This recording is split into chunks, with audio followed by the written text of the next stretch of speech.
Most archaeologists or most Dead Sea Scroll scholars, because it is written the way it's written and there's nothing fanciful about it, there's nothing that feels like a myth about it, they think that it is authentic. They think that it's connected to the Jewish temple, but they didn't know what to do with it because it felt so incredibly specific to that time period that it was almost as if whoever hid these items was writing a little notation to themselves after they got back from exile, how to go back and find these treasures. And it would be impossible for us to read today. There have been a few people before who have gone after the Copper Scroll treasure, but none of them were able to seal the deal. Welcome to Along the Way. I'm John Matarazzo, your host and fellow traveler. Thank you for joining me along my way as I try to become more like Jesus every day. My journey in this Along the Way conversation connects me with Shelley Neese, the author of one of my favorite books that I read in 2019, The Copper Scroll Project. It is an awesome true story of a real-life treasure hunt of biblical proportions. If you've ever wondered if there really still is ancient treasure buried out there, then you'll want to hear more of what Shelley has to say. I'll get to that in just a moment. I'm so excited to find out when people are listening to this show. I pray that it blesses you, as it has my life. If you've been listening to Along the Way for any length of time, you might have picked up that I was a missionary for 8 years with a group called Youth with a Mission. I haven't been a full-time missionary since 2011, but I still have a huge heart for Jesus' Great Commission, to go into all the world and preach the gospel. I've been working and producing TV professionally for almost 8 years now, and I have not been able to go into all the world like I used to. But that desire is still there strongly. Every time I look at my podcast host website, I can see that Along the Way is doing something that I can't. It is going all over the world in ways that I can't even imagine. As of this episode, Along the Way has been listened to in over 41 countries. That blesses my heart so much because this podcast is getting to places that I might never be able to go to physically. I'm here in Pittsburgh, and a lot of you listen locally, but I also have a lot of people listening in the Houston, Texas area, and Virginia, Michigan, Oregon, just to name a few, as well as many, many cities around the world. I want to say thank you for listening to Along the Way. I would love to hear from you. Please email me at johnalongtheway@gmail.com and let me know where you're listening from. All of my contact links are in the show notes. I look forward to hearing from you. And now, here's my Along the Way conversation with Shelley Neese.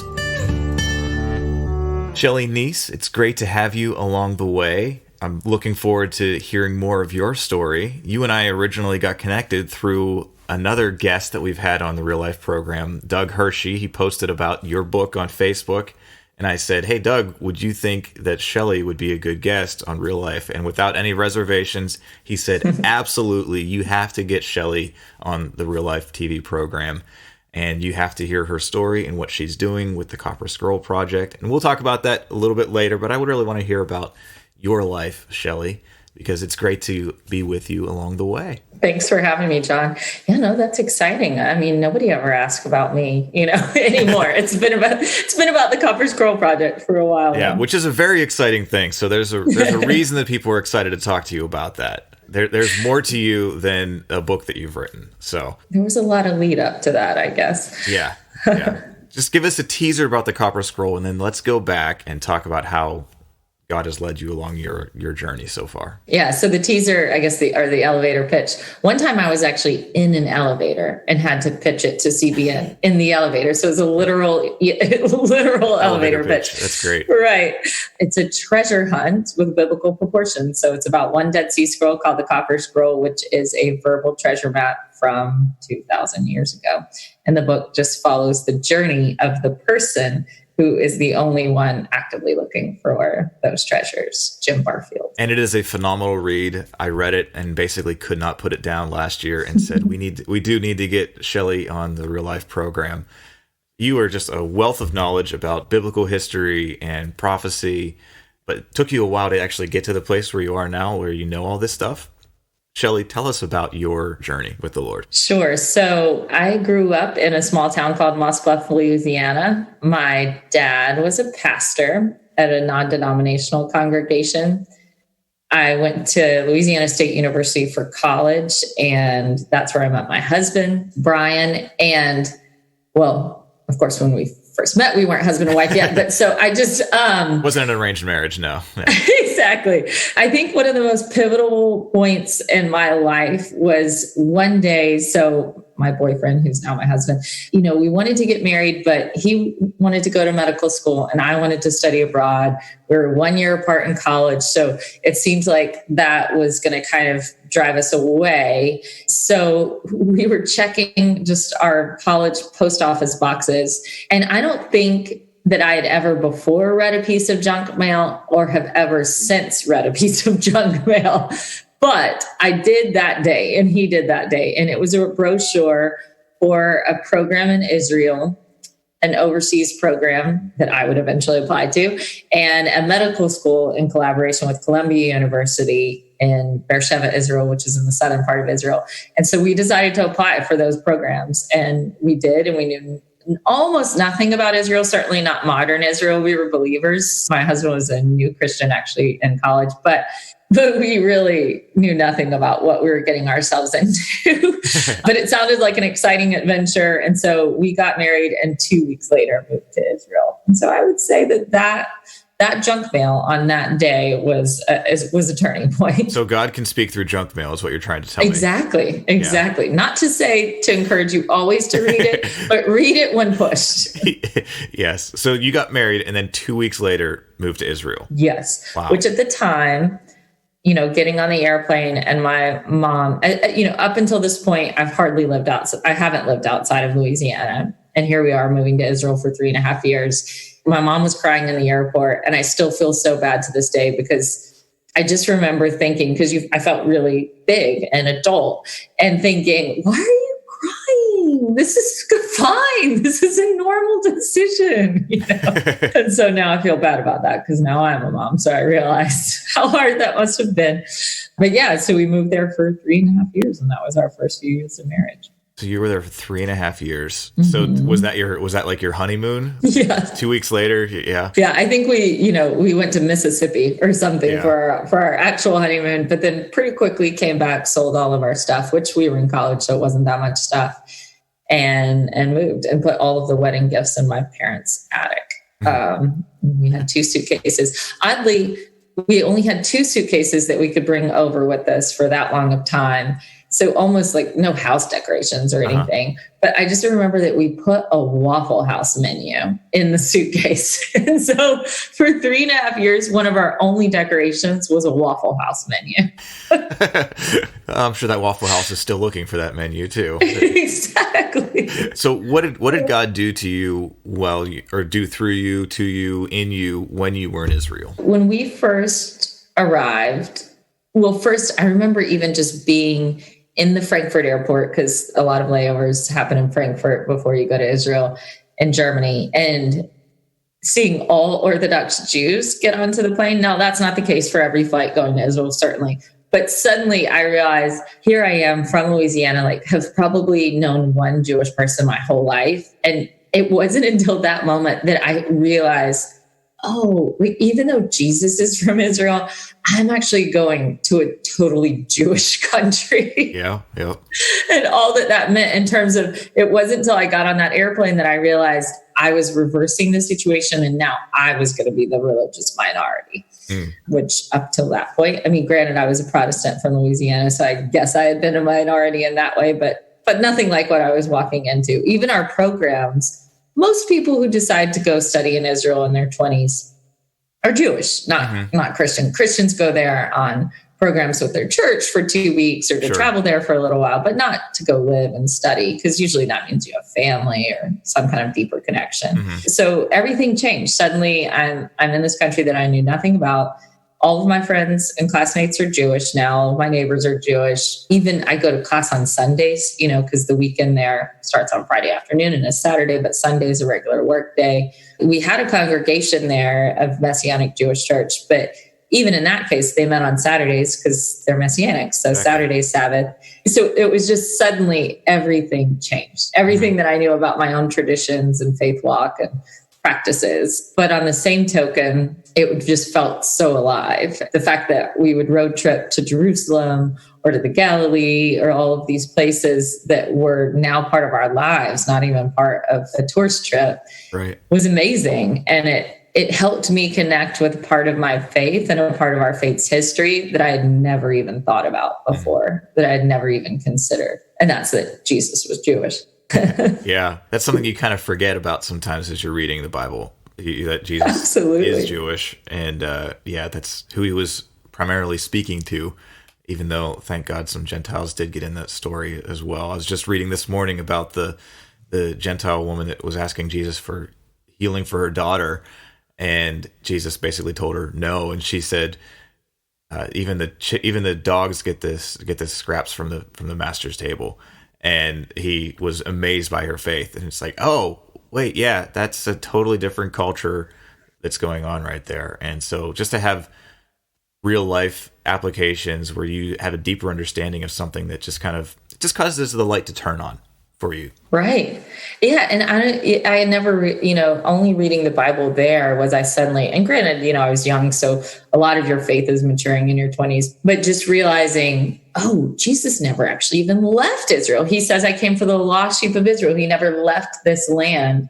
Before he ascends to heaven, he'll commission the disciples to go into all the world and preach the gospel. But that was their job. That wasn't what he did while he was alive and walking this earth. He came for the lost sheep of Israel, and then the message was to be sent from there. Other than those few short years where he and his family fled to Egypt and then they came back, but right. He wasn't doing any ministry down there. And even that is just part of the Jewish story, in terms of the pre-Exodus. So in a way, he was just repeating that Jewish story of exile and then return. So also, I should say that this was once we got there, that's when the Intifada broke out, which was the next 3 years would be suicide bombings and just one of the most violent times in Israel's history in terms of spontaneous, scary terrorism. Right. What years was that? 2000 to 2004. Okay. So it was before, there was no wall back then. And it was after the Oslo Accord. It was just a crazy time. So suddenly it was just a frenzy of suicide bombings. And we lived in kind of an unimportant town. Beersheba is not on most people's radar for Israel. It's just a southern desert town. But it is a university town. But most of the attacks were targeting Jerusalem and Tel Aviv. But there were a few times that the bus that we rode every day to the campus was bombed, not while we were on it, but so it wasn't that Beersheba was totally off the radar. Mm-hmm. But Israel's the size of New Jersey. So a bombing that happens in Jerusalem or Tel Aviv, is felt throughout the country just in terms of everybody knows somebody and it all feels deeply personal. So we were actually in Israel at the same time. I was there December of 2003 to January of 2004. I was there for 6 weeks. Oh, that's right. Now remind me what you were you there with YWAM? I was there with the YWAM Discipleship Training School. Right. I was where, actually in Jerusalem or where? Tel Aviv, Jerusalem, Haifa, Eilat. You were in the important cities. Yeah. And there was some areas that we had to definitely stay away from, and areas that we felt that God say, go to this area, even though it's dangerous, because I want you guys to preach there. And we saw some amazing, amazing things, which I'll share at some other point. But this is your story, not my story right now. No, but that's amazing. So we actually overlap. So you know exactly what I'm talking about. Yeah. You could feel it in the air there, that there's always this tension, this uneasiness of you just don't know what's going to happen. Everybody's kind of a little bit skeptical of other people. Exactly. Yeah. Somebody gets on a bus in July with a heavy coat on, and then everybody gets off. Yeah, no. And that's how terrorism is also just a psychological war as well. Mm-hmm. You were in Israel for 3 years with your husband. What did God do with you after that? Well, so when we got there, I'll say that the shift happened that I had always been a math major in college because that's what I felt like I was good at. And I'm competitive. So I just kind of enjoyed the competitive nature of math and trying to set the curve for the exams. And I think I understood in terms of God's plan and purpose for me at that time was just, you do whatever you're good at. And only once I got to Israel did I realize, there was nothing about math that fit other aspects of how I wanted to serve God or just knowledge and information that I wanted to pursue for myself and my walk with God. And so dropping math was a big deal. But with the Intifada going on and living in Israel, suddenly none of that, I didn't care about that. I didn't care about math or science. I wanted to know about what was happening around me. I wanted to understand why this was happening. And so, and there was big gaps just in my education to that point. So I didn't know anything about Jewish history or anything about the story of the Middle East. And so I just started taking every class that I could on those subjects so that I could understand what was happening and also just understand where I fit in it all and how I thought I was spontaneously just reading junk mail. And now I'm living in Israel during the war, and I feel very pulled to the people around me and to the movement that was happening around me. And so a lot of that was dealing with Christian history and dealing with what Christians have done to Jews for 2,000 years that I just had never really reconciled before. Yeah. And suddenly all of my friends are Jewish, and we're talking about the Holocaust a lot. I'm learning about the Spanish Inquisition and just the Crusades and all of these points in history that Jews were our first target, and trying to just go through a process of repentance and restoration for what all of that meant. In the process of all of that, I ended up graduating in Middle Eastern Studies, kind of accidentally, and going to graduate school in Middle Eastern Studies. So I guess the first degree was technically political science, but the graduate degree was Middle Eastern Studies. And like you said, I mean, in Israel at the time, it was really tense. Gravity was thicker at that moment. And so even studying the Israeli-Palestinian conflict and all of those things in the classroom with Israelis, because at that point in graduate school, I was studying just with Israelis, it just felt like the most pressing thing in the world. It felt, I just had a compulsion. And I was not good at humanities. I was terrified of writing. Really? I just always focused on math. So I had a poor foundation for history and social sciences, and still to this day, I'm terrified of writing. But you do it a lot, exactly. And you're good at it. Well, I just feel like if God wants us, I mean, just like with Moses or David or Esther, I think God sometimes propels us towards the things that we think we're bad at, or and away from our natural talents. Because I probably would have struggled with humility if it was about math. But as a writer, I just can't get enough advice. I can't get enough direction. It is not a struggle to stay in a constant state of humility when it comes to writing. I feel like everybody's my teacher. Yeah. So that felt like I was biting off this thing bigger than I can chew by switching over and suddenly just writing all of the time. And also just all my Jewish Israeli classmates knew things instinctively from their childhoods that I didn't know, so I would come up with these paper topics that were just ABCs to Jewish history, but I didn't know that. I had to start from the beginning. So it's hard to even just kind of think it all through now, but I know that was a big turn and a big shift. I also was not thinking about what I would do for work after all of that. Okay. Yeah. I mean, a Middle Eastern Studies major seems like, well, that might have 2 jobs when I move back to the States. But when you're compelled and propelled to do something and learn something, I think you have blinders on towards what the end result is. Yeah. And also God leads those steps afterwards, even though it doesn't seem like there's any footing there. God's going to make a way. If he leads you in your first step, he's going to lead you in your second step too. Yeah. What feels uncomfortable is usually the right answer, maybe.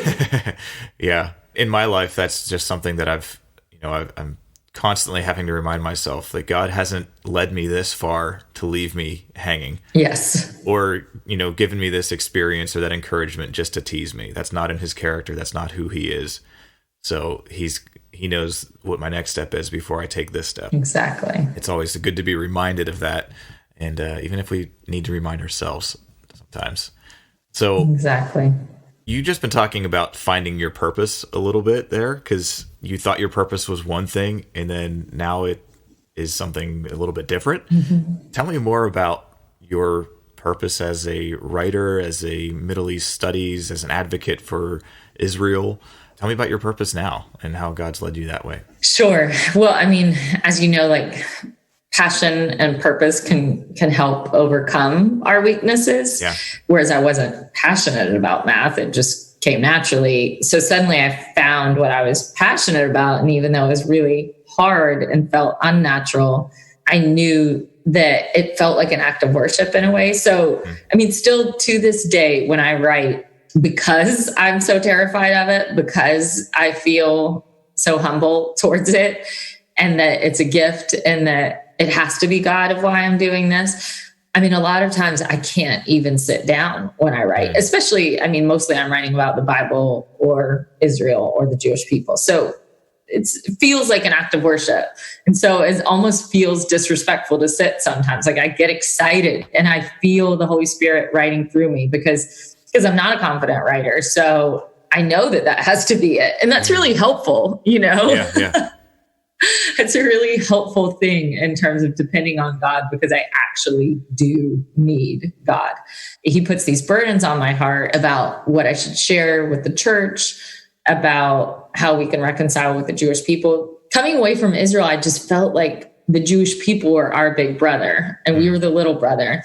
And all little brothers want the approval and a relationship with the big brother. And so I just felt like to restore that relationship, we had some work to do. And I loved Israel and I fell in love with Israel, and it was during a difficult time. So I also felt passionate about standing up with the Jewish people and fighting anti-Semitism and protecting the modern state of Israel and all that it was going through.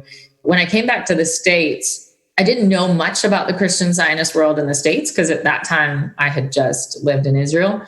And I started working for an organization. So it was with Harvard Law School, and it was called Conflict Management Group. And so we taught Israelis and Palestinian leaders conflict negotiation skills, because that ended up being my dissertation for graduate school, was in that world.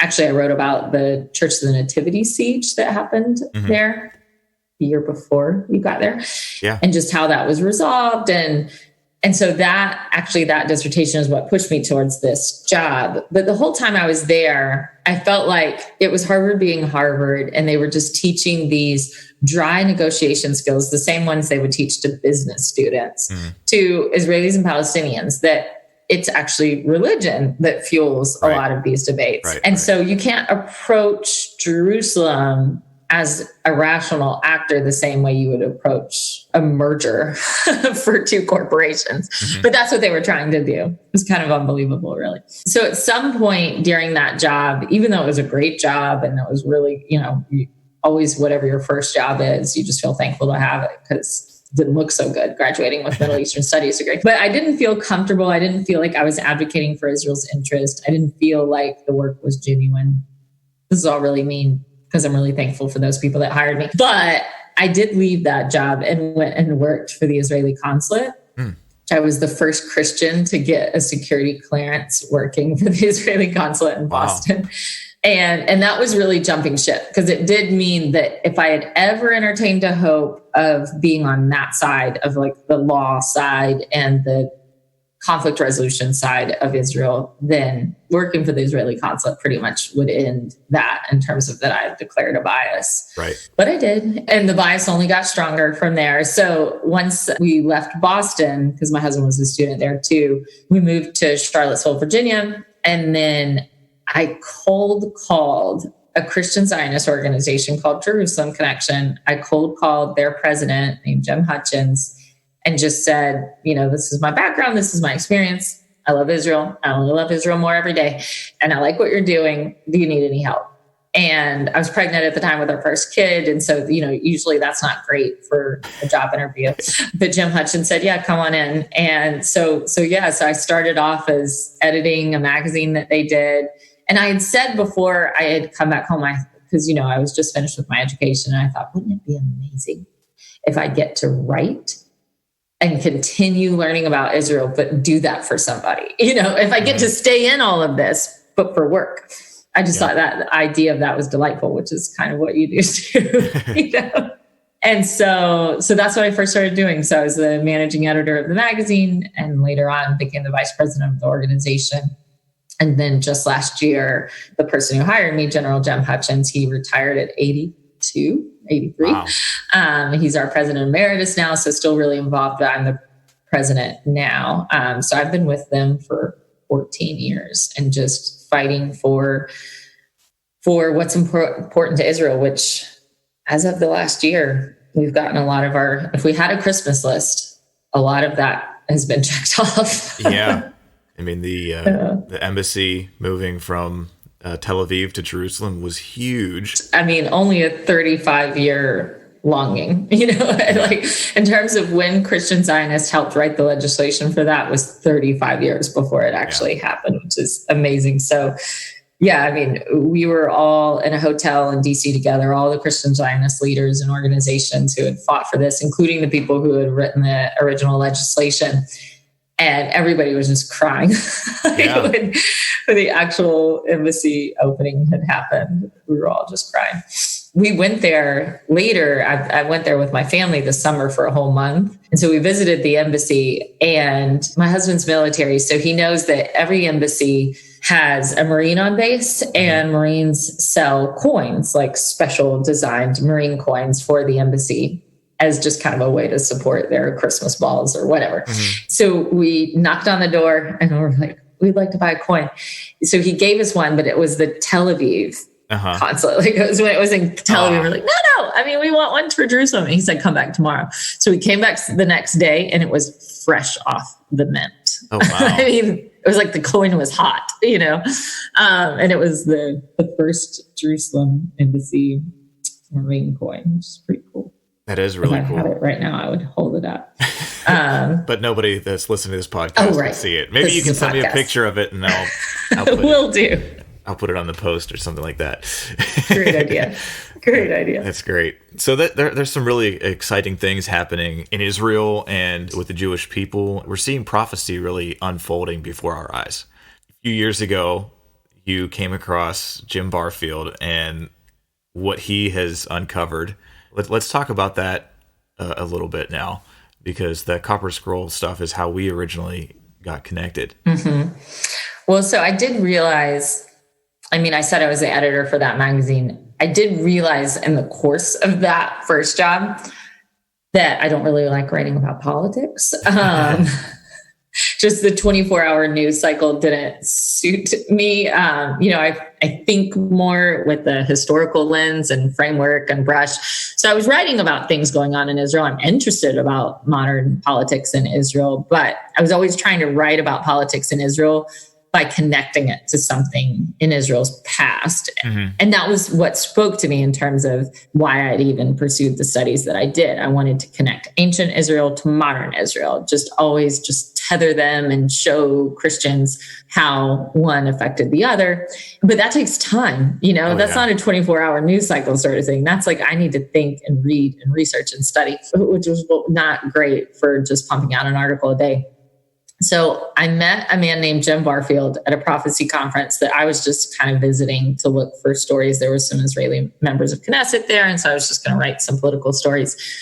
But I met him and started talking to him, and he just was telling me the craziest story. He's telling me that he was a retired arson investigator and that he had always loved and studied the Dead Sea Scrolls, but he had recently taken another look at the Copper Scroll, and he thought that he had deciphered something that nobody had been able to figure out for 60 years, which I had studied. I didn't study biblical history when I was in Israel. I'd studied Jewish history and Middle Eastern history, but so I'd certainly seen the Dead Sea Scrolls, knew a bit about the Dead Sea Scrolls, but I'd never heard of the Copper Scroll. And so here I am thinking like, I've just been living in Israel for 3.5 years. I work for a Christian Zionist organization. Like, I do not know what the Copper Scroll is. So one thing that I do when I tell people about the book is just kind of like lay out in the beginning, you are still a good person and a strong believer and someone very aware of all that's going on in the world, even if you haven't heard about the Copper Scroll. Right.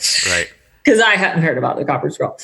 And it's a crazy thing that wouldn't come across your radar. Right. I mean, everybody's heard about the Dead Sea Scrolls. Absolutely. They were found in 1948. A Bedouin shepherd just was looking for a sheep, threw a rock in a cave. Whether he was trying to hurt the sheep or find the sheep, either one, he heard, instead of a bleating of a sheep, he heard a crashing of a pot. Exactly. These Dead Sea Scrolls, they came to light and they just ended up on the antiquities market. And then people started realizing what they actually were. And now it started this major archaeological excavations and trying to figure out what is really there. And then they almost didn't find this Copper Scroll, though. Can you tell us how that happened? Right. So it was really a race between archaeologist and Bedouin. Once the Bedouin found the first Dead Sea Scrolls, Bedouin would continue to find the next Dead Sea Scrolls. I mean, they're the kings of the desert. So they just knew. They knew where the caves were. They had heard rumors maybe of scattered caves before. And half the time, the most important cave, which is cave 4, they found under the noses of archaeologists digging at Qumran during the daytime. And Bedouins were going and pulling out thousands of scroll fragments from cave 4 at night. So they were good. I mean, they were really hard to beat. But in the case of cave 3, so anytime we talk about the Dead Sea Scroll caves, we talk about them in numbers and according to the order they were found. And so it's Dead Sea Scroll cave number 3, that it was actually a team led by an archaeologist from France named Henri de Contesson. They found this cave that they were really disappointed because the roof of the cave had collapsed in antiquity. It had once been a robust library of Dead Sea Scrolls. You know, those classic jars that hold the Dead Sea Scrolls. So those were in there, but they had crushed, exposing the scrolls inside to just weather and rodents for a couple thousand years. So they saw fragments in rat's nest and kind of littered throughout the cave, but not too much that was still salvageable. And so after, it was about a 10-day excavation, and it was in the last hours, they were wrapping up. They'd gotten all that they could. It was the last few hours of the last day of the excavation of cave number 3, when one of the people on the team said, I think this is actually a cave complex. I think there's a side chamber. And what they saw was that maybe it was when the roof had collapsed, or at some point there was a wall against a side chamber. So in terms of, castle terms, it would be like a false wall, hiding a special nook, but it was natural. It was God created. And so they chipped through the limestone, and what they saw on the other side was a man-made shelf, and resting on that shelf were 2 copper rolls. And that was the Copper Scroll. And nothing had been found like it before or since. So it's really unusual in that it's not like any of the other Dead Sea Scrolls, which are on parchment, papyrus, or leather. It looked green like the Statue of Liberty, and it was just sitting there. We always say Copper Scroll instead of Copper Scrolls, even though it was 2 of them.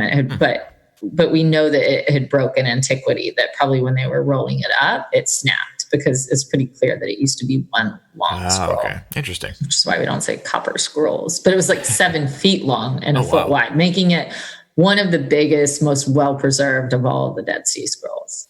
Yeah. So what is on the Copper Scroll? It's like an old grocery list. Yeah. So if you just, let's say that you're somebody, the type of person that has a book of all of the Dead Sea Scrolls translated in English, if you pull out the Copper Scroll translation, it will be the most boring of all of them, in terms of that there's no narrative, there's no story, there's no prophet Daniel or Isaiah. It is about over 56 locations. So it just reads really dryly. There's no verbs even. So it'll just read like this over and over. It's a verbal treasure map, and it'll say where to go, look, what you'll find when you get there, and how deep to dig. And so it just repeats that pattern over and over. So it'll say it starts off under the ruins in the valley of Akor. And then it proceeds to tell you that there are steps that face to the east and go 40 cubits. And there you'll find treasure, and you should dig this deep to find it. So, courtyards and gutters and peristyles and cisterns. And so it just has all of these kind of architectural descriptions that it just keeps diving into. And if you don't know where that is, it feels confusing. It feels really, really specific to that time period and impossible to understand in that way. Yeah. And so this map is out there, or this verbal treasure map is out there, but nobody had cracked the code. Exactly. People just didn't know what to do with it. I mean, first, it's pretty clear that it must be connected to the Jewish temple in Jerusalem, because if you add up all of the gold, silver, bronze, all of the treasure listed in the Copper Scroll, it would be the equivalent of 168 tons of precious metal. That's a lot. It's insane. And so that's according to what we know that a talent would be. Let's say that even a talent was less in pounds that we translate it to today, which we think 1 talent is the equivalent of 75 pounds. It would still be a ridiculous amount of treasure. So really the Jewish temple is the only place in Israel that would have had access to that kind of wealth. Mm-hmm. Also because it uses words like sacred, tithe, priestly vestments. So it also uses language that points to the temple. And so most archaeologists or most Dead Sea Scrolls scholars, because it is written the way it's written and there's nothing fanciful about it, there's nothing that feels like a myth about it, they think that it is authentic. They think that it's connected to the Jewish temple, but they didn't know what to do with it because it felt so incredibly specific to that time period that it was almost as if whoever hid these items was writing a little notation to themselves, after they got back from exile, how to go back and find these treasures. And it would be impossible for us to read today. So there have been a few people before who have gone after the Copper Scroll treasure, but really just 3, but none of them were able to kind of seal the deal. They all maybe advanced Copper Scroll knowledge and research and pursuit, but none of them were able to locate any of the treasure. So you found out about this because you were pursuing a story through the Jerusalem connection, and you met this retired arson investigator from Oklahoma that changed your life. Yeah.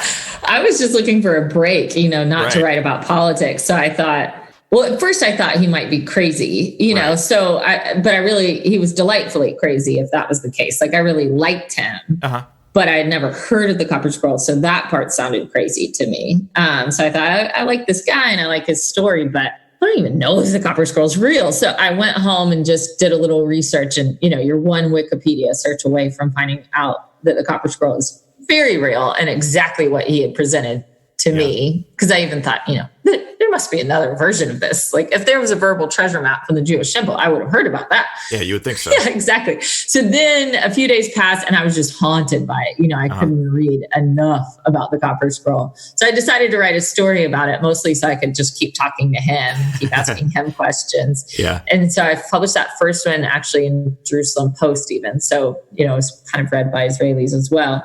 And then published another article, a longer article. After publishing a few articles, I went quiet and I just kept following Jim, following his story and wondering if I should write a book about it. But I even talked to someone at National Geographic at the time about writing a book about it. And they said, we love this story. We love its flavor. We don't publish things when there's not a find. Yeah. So that was kind of the commitment I had made to myself.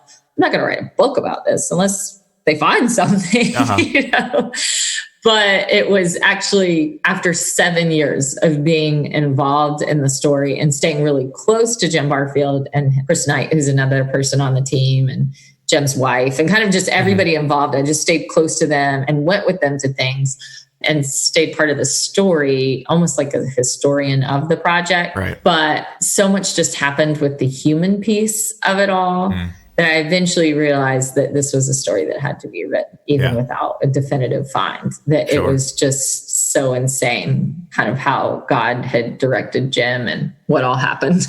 Yeah, because when this find becomes public, it's going to change the world. Right. So I don't want to start writing the book then. Right. It's too late. Exactly. So, Shelley, how did you go from being somebody that was interested but skeptical to being somebody that's interested and fully involved with this project? Yeah, I mean, usually as a journalist, you're supposed to kind of keep a very neutral voice, which I think probably in the first couple of articles I did.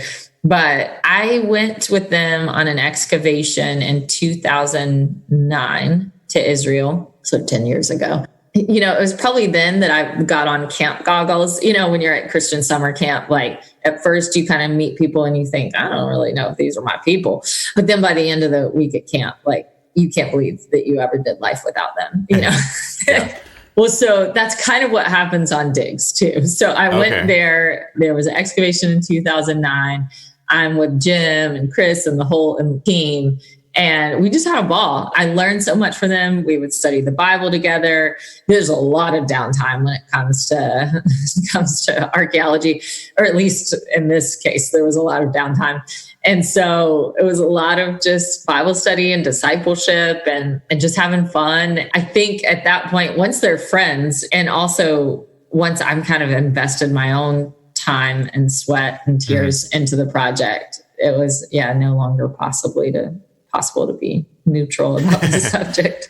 I really wanted them to find something as well. Yeah. And really believe that the research is on to something. Yeah. And you got me won over to that side as well, too.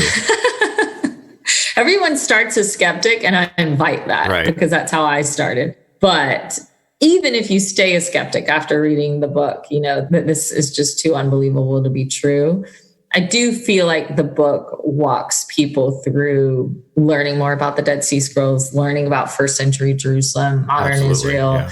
And so that's my main goal, is just to get people excited about Israel and the Jewish people and its connection to our roots and to our faith and what all this means and how big God is in terms of what he's doing through archaeology too. And just these little chances for the Bible's historicity to be proven true, but also, our God is an intangible God. So it feels very exciting and delightful the times that you get to just, but through archaeology, to touch and feel the God of the Bible through these artifacts. Yeah, so you've been on an archaeological dig in Israel. Mm-hmm. That's pretty darn cool. Yeah. Yeah. No, I ate a lot of popsicles. I was kind of just, the historian. So, but it was actually an excruciating experience in terms of all the drama and everything that unfolded, which is too long of a story to tell here, but it's in the book. You got to get the book, which I'll provide a link. But it was hard. I'm not going to paint it like that it was all romance. But you actually, I should tell you this. So you have impacted my life. Oh, really? How?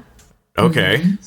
I doubt you even remember this conversation, but you were just telling me how much you read the book, that, you loved archaeology and that you felt connected to Israel too, and that you lived there, and that you liked this show, Digging for Truth, with Associates for Biblical Research, who are also in Pennsylvania. Yes. And so after you told me that, and I'd never heard of them, so after you told me that, I started watching the show and got their magazine, Bible and Spade, and befriended on Facebook Dr. Scott Stripling, which is their main archaeologist who's digging at Shiloh.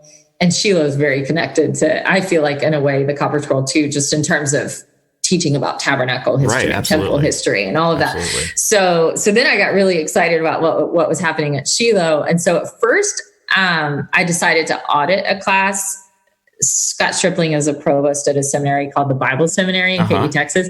So at first I thought, well, I'm just going to audit this class because I kind of want to hear about what's going on at Shiloh. I don't have time to take it for credit, but I'll audit it so I can just hear the stories. And so about a month in, I realized, oh no, I want to do this. Like, I want to do this for credit because I'm realizing what all I don't know, for one. And also just studying under believers archaeology felt really refreshing because I'd always studied in Israel with secular professors. And so I always had to kind of apply like a faith filter to what I was learning. Sure. So it was refreshing not to have to do that. So anyways, so basically I'm telling you that because of you and your advice, I ended up going back to school to study biblical archaeology officially. Oh, wow. Not just reading for the book. Wow. I mean, you were the one that connected me with Dr. Scott Stripling, and I've had him on Along the Way. Right. It was a phenomenal conversation, a phenomenal episode. I learned so much. Shiloh is a dig to be watching. Oh my gosh. It's fascinating. It's fascinating. Yeah. I felt really excited because I got to have the podcast released the week that everything was made public. Oh, nice. All these articles started popping up everywhere. And I was like, you oh my look gosh. So relevant.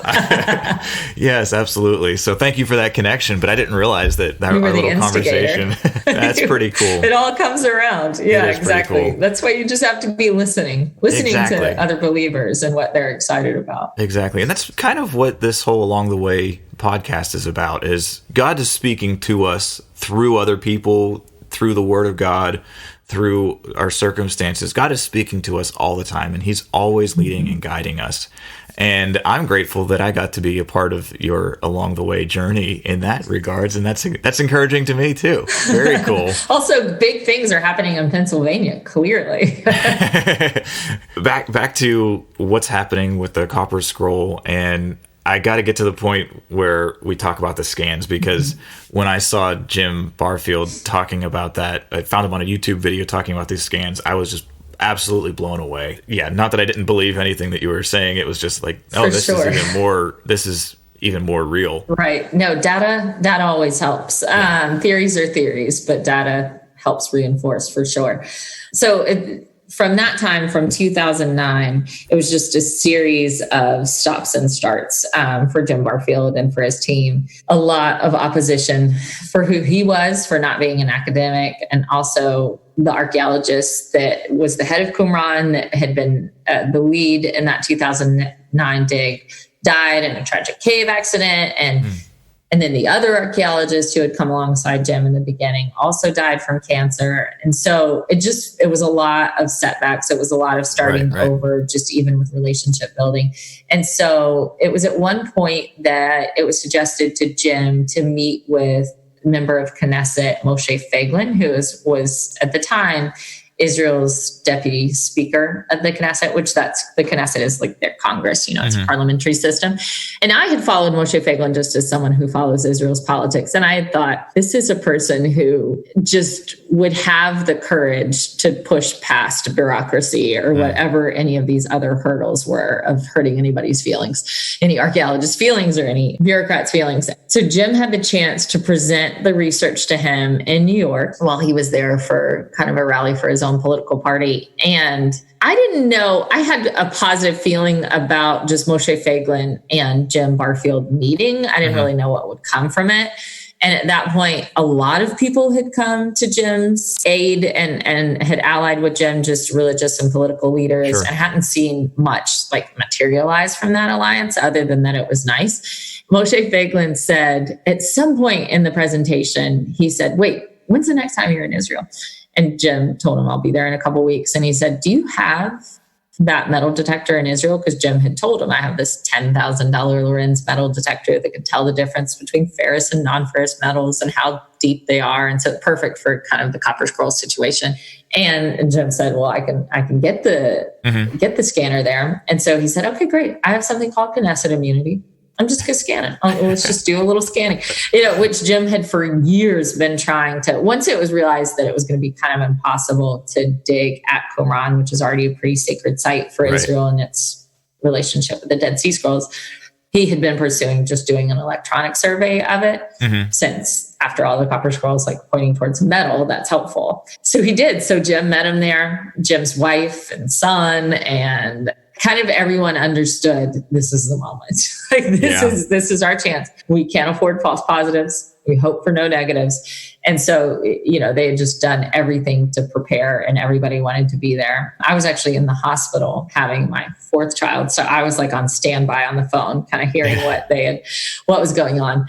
And although I did get to be there for the initial meeting with Moshe Feiglin. And it just was all happening so fast at that point. So he scanned 5 of the sites that Jim had targeted. And some of them it was Qumran's tourism hours. It was just in the, blatantly, he just walked in and did it. Oh, wow. The head of Qumran was friends with Jim and was okay with Jim. And the security guard just seemed to purposefully look the other way.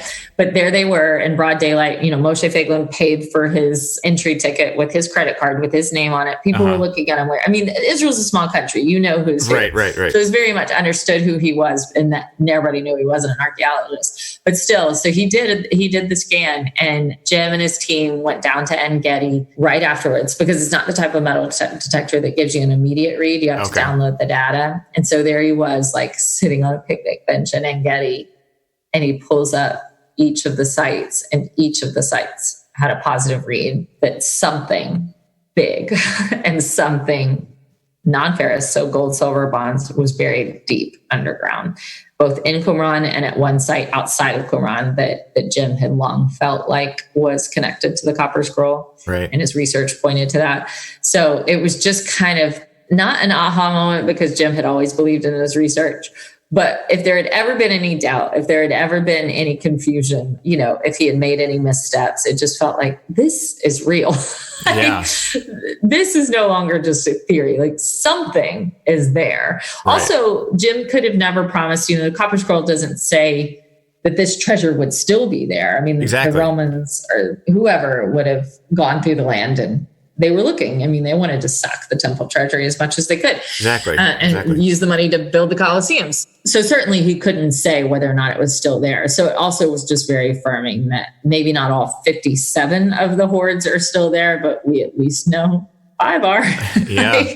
And those are pretty important ones too. 5 for 5. Exactly. It was some of like the most important and biggest locations for the Copper Scroll. Yeah. So what is keeping these things from being uncovered? So that's $1 million question. I could probably give a lot of reasons of why I think this is the case, but the most obvious is just bureaucracy, the fact that Jim's not an archaeologist. The political situation in Israel has been less than stable, especially 3 elections in 1 year. And also the political situation with it being not Israel proper, that it's Area C, which means that anything that comes out of the ground in that area is disputed property. And that the archaeologists over Qumran have declared it a closed archaeological site.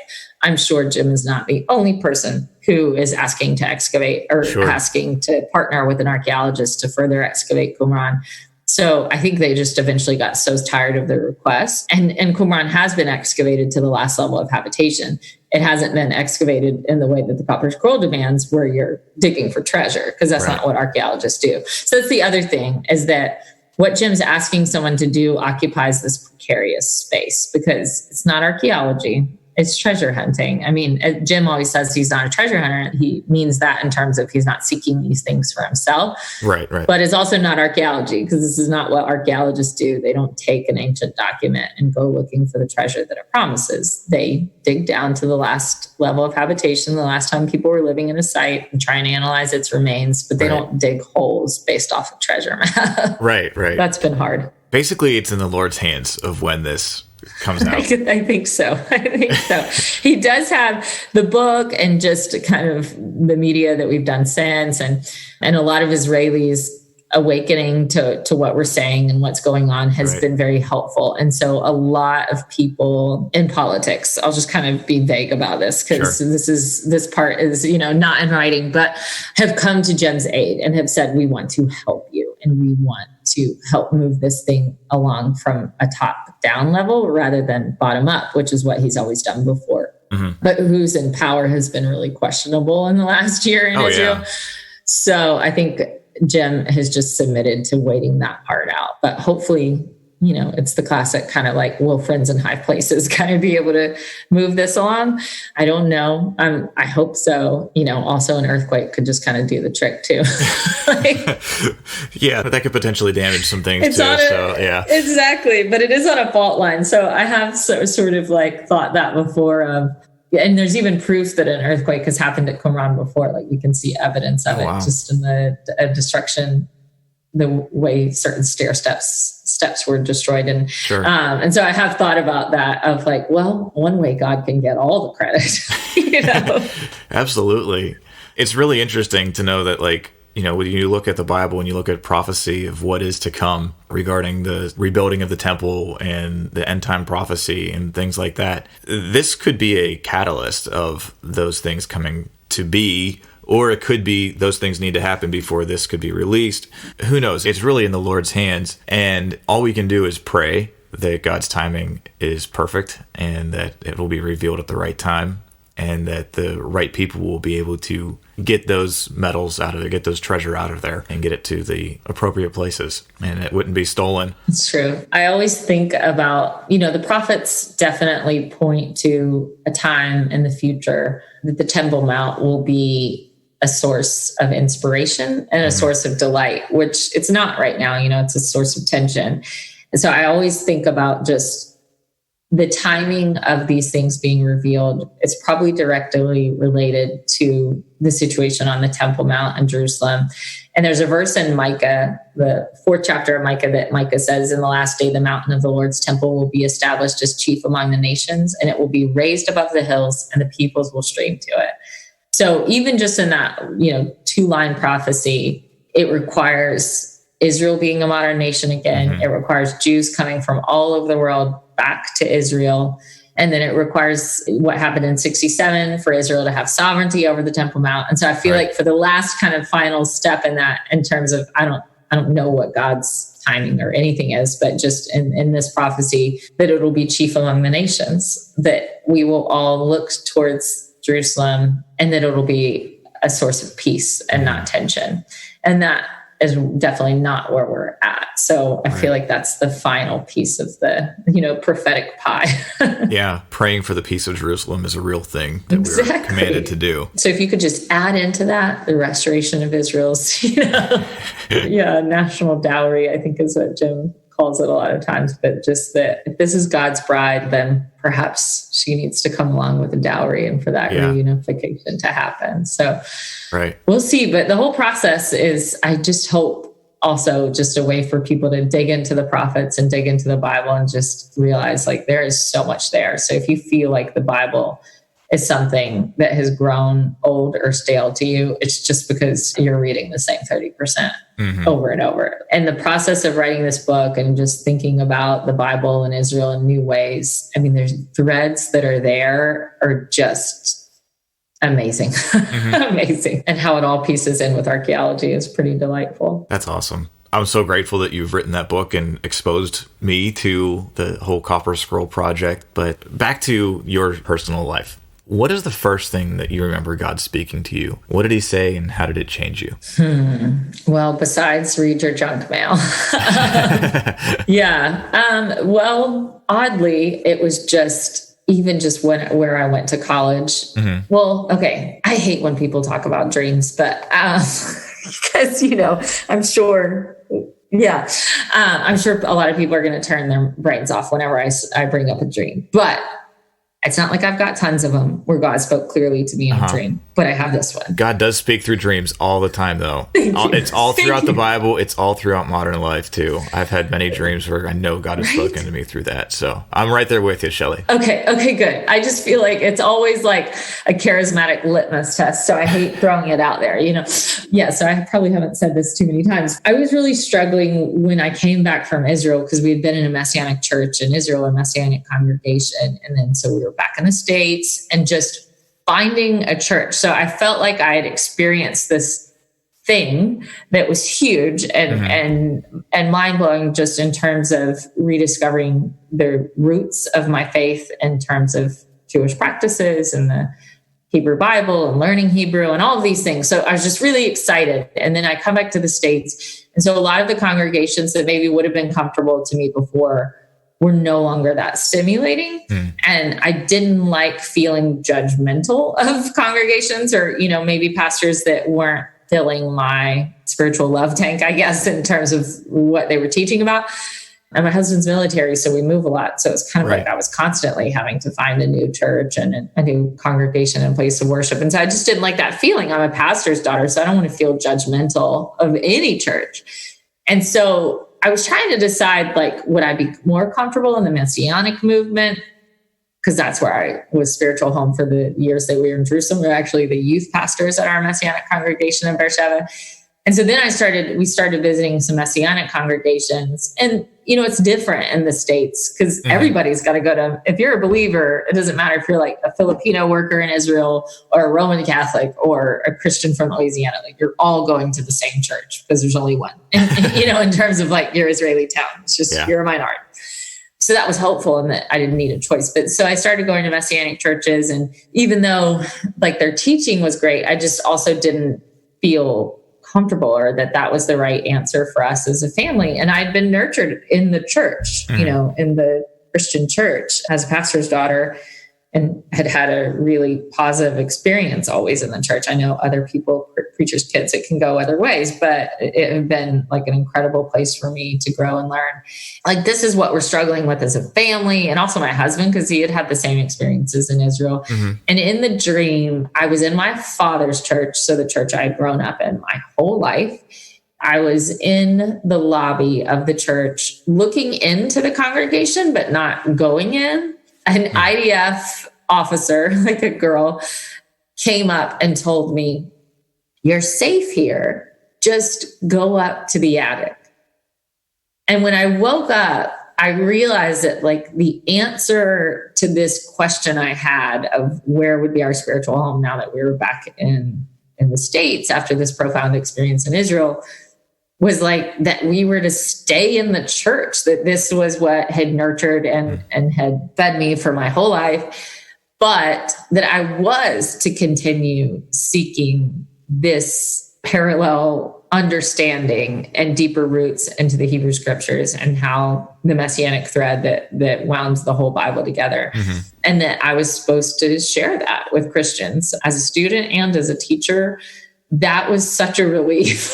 Yeah. Because I felt like I could be in both, that the church was where I was going to stay, but that I could bring to it what I had learned and what I was still learning. And so that's been, I mean, that was 10, 15 years ago, but that has been the constant of no matter where we move or what we do.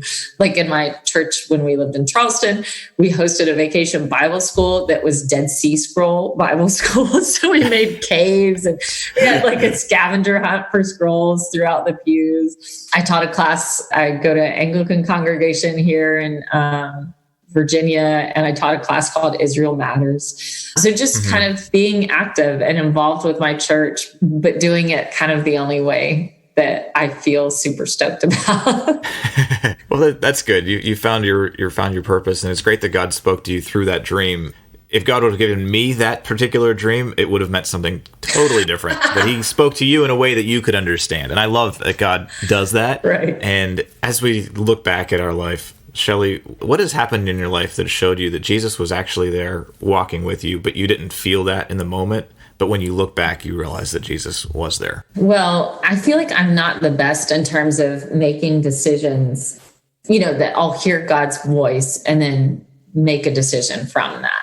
It's usually like I need God to close a lot of doors and then I'll walk through the only remaining open one. Yeah, you need God to take away all your options, so you just left the one. Exactly. So that's where I feel like I don't deserve any credit in terms of like God's leading and direction in my life. I've always needed him to close a lot of doors and only open one. And so that being the case, I fell in love with a man who wanted to go to medical school, and therefore this was the only place that I could study abroad and he could go to medical school. So we went to Israel, that I would get one job offer. And so I would take that job offer, or just a whole series of always the path being pretty clear. But what's amazing to me, and this is true with every believer, even in the moment when I didn't feel like God had provided me with a very clear directive, when I look back at my life, just like sitting in airports thinking, should I write a book? I don't want to write a book. And having these struggles and prayers with God, that I can just see his handprint over every bit of it. And so the things that have required the most patience and endurance, like following an archaeological, dig and story that ultimately took 10 years before we had something like really tangible to hold up. I feel like those are the ones where I see God the clearest because it has required just so much patience and waiting on my part. Whereas the immediate wins always feel great in human terms, but aren't the most clear to me in terms of that God's hand was in it. So clear direction, lots of closed doors, and lots of waiting. And that's how I'm looking back on my life, see God pushing me just down the path that he had for me. Well, that's good. So you don't look at closed doors as a bad thing. No, they are helpful. You look at them as, okay, God's helping me with this. That's absolutely great. Shelley, if you could go back in the past and have coffee with young Shelley, whatever age you'd like to, go back to a period of life where you know that you might have been struggling with something or you just needed some encouragement, what would you tell yourself and how would you respond, do you think? So for a while living in Israel, I mean, my faith did go through, it wasn't all just a trajectory of growth that I'm getting baptized in the Jordan and, walking the land that Jesus walked. Like, I was also suddenly a religious minority and facing really hard questions from my secular classmates and my secular professors about my own beliefs. And one of those that really just threw me was that I had never, in the process of discovering Jewish Jesus, I had never really exercised any kind of faith understanding of how Paul was different than Jesus, and that obviously to be a Christian, I believe in the death and resurrection of Jesus and his purpose on this earth. I didn't ever really come to understand that, wait a minute, also a lot of my faith and theology comes from Paul, from the writings of Paul. And as much as I need to believe in the death and resurrection of Jesus, I also need to believe in the conversion of Paul on the road to Emmaus. That dramatic moment of Jesus showing himself to Paul also had to be very real to me. And I went through a period that I could defend Jesus to my classmates because to me, there's always been just something so compelling and beautiful about the story of Jesus and the way God chose to send the Messiah to the world, that was never the problem. The problem was me defending Paul. And I just went through a period that I only read the Old Testament and the Gospels and didn't read any of Paul. And I just wanted to see if my faith could hold without Paul. I know this sounds really strange and almost sounds like an intellectual exercise, but it was a real crisis of faith because Paul gives us so much of our theology. And so what I wish I could tell that Shelley that probably wasted 2 years not reading Paul was to just focus on Ephesians. That it's Paul's book of Ephesians that I feel like his theology and his walk with God comes to its most mature form in revealing to the world how we are supposed to walk with God and how we are supposed to dwell with God and God in us. And just that whole concept of living a life that is holy and pleasing to the Lord through Jesus and through God, our Creator, and with the Holy Spirit. Once I kind of came back and read Ephesians and tried to reacquaint myself with Paul, I also read a book by Brad Young called Paul the Jewish Rabbi. I think that was the name of it. But he also kind of presents this struggle as it had occurred to him or as it had occurred to his own students. So I don't think it's so uncommon for people that are diving into Jewish roots, but are also maintaining a Christian faith. Anyways, so even to this day, Ephesians is the book for me that just re-centers my soul.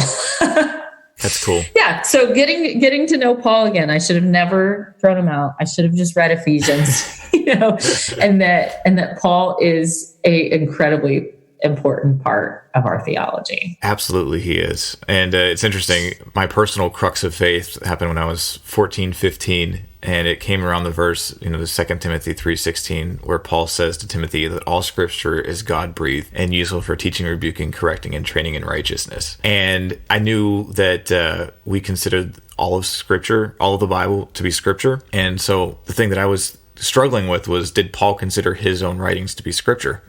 I just needed something to validate Paul's writings, what Paul was saying to be true. See, you're much more mature than me because you dealt with this at 14. So I just needed some validation that Paul, because I didn't think that Paul would be considering his own writings to be scripture. That just didn't make any sense. And I didn't even need them to be scripture in the sense of looking at the validity and the weightiness of the Old Testament.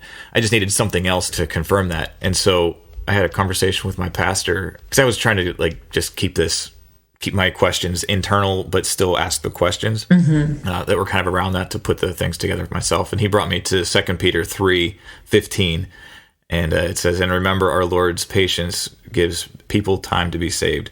This is what our beloved brother Paul also wrote to you with the wisdom God gave him. Speaking these things in all his letters, some of his comments are hard to understand, and those who are ignorant and unstable have twisted his letters to mean something quite different. They are to do with other parts of Scripture and will result in their destruction.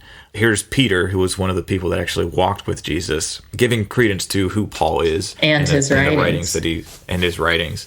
And so I was just like, well, I have no more reservations about Paul. I can totally trust his stuff again. So it's interesting that you kind of had this same, a similar. Although I can't believe, I don't think at 14 I would have been able to put that together. That's really. But also, I love that your pastor was ready to answer that question. I mean, that was a very thoughtful answer. So so it's nothing Peter wasn't struggling with as well, or at least was aware of other people struggling. It's interesting how God puts people in our path along the way to help us, guide us along the way so that we are drawn closer to him and we get to the place where we can commune with him. And that's what this podcast is all about, and trying to learn from other people's life's journey with the Lord, the things that we've learned, the things that we've experienced, and how they draw us closer to the Lord. And hopefully by listening more from your story, I can grow as a person, and the people listening to this can grow with the Lord as well. Do you have any, in closing, Shelley, do you have any life verses that you would like to share with people here? Oh, shoot. Well, I mean, now that Micah verse is just in my head. I'm always trying to just put Israel in people's heads and hearts and prayer lives. So Micah 4:1, in the last days, the mountain of the Lord's temple will be established as chief among the nations. It will be raised above the hills, and peoples will stream to it. Actually named my firstborn Micah. So there's putting some weight behind a favorite prophet. Absolutely. Yeah. Micah just seems like also that he already had a vision and understood that the covenant would be extended outside of the Abrahamic covenant, but it would be extended to Gentiles as well. And he talks about that. He has a short book, but he gives lots of vision for that. So just our inclusion into the covenant and what that means, but it also means caring about the land and the people. Absolutely. Shelley, can you tell our listeners how to get a hold of you, how to find you on the internet and the Copper Scroll Project? So Jim Barfield has a website. It's thecopperscrollproject.com. I have a website, ShelleyNeese.com. That's Shelley with 2 E's. And then my organization is the Jerusalem Connection. And we're tjci.org.